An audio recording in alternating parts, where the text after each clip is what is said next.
మనం ఇలా బయటకు వచ్చి చాలా రోజులు అవుతుంది కదా ఇది. అవును పూజి.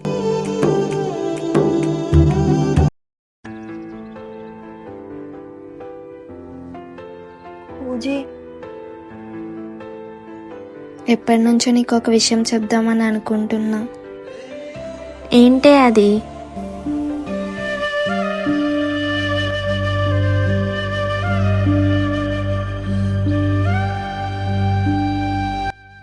ఏంటిది?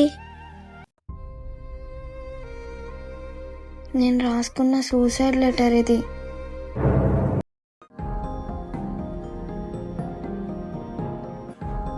ఏం మాట్లాడుతున్నావే?